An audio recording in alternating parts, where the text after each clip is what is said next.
bersama ownernya Bandeng Mulu Tepe ya, bandengaceh.com ya.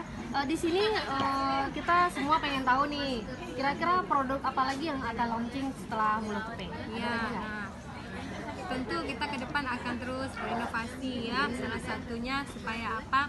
Bandeng-bandeng yang dipersamakan itu ada manfaatnya ya. Ada manfaatnya ya. Jadi para petani bandeng juga nggak perlu repot-repot ekspor keluar. Oh iya betul. Jadi kita akan membuat mungkin abon dari ikan bandeng atau nugget dari ikan bandeng. Ya, itu kita akan coba. Bakso bisa. Bakso juga. Ya. Bakso ikan berarti ya. Ya, tadinya tujuannya itu buat abon dan apa tadi nugget itu biar tahan lama gitu. Karena kan kalau misalnya tahan lama, ibu-ibu di rumah juga seneng ya masaknya. Oke, ketemu lagi di bandengaceh.com ya teman-teman, silahkan dikunjungi. Sampai jumpa.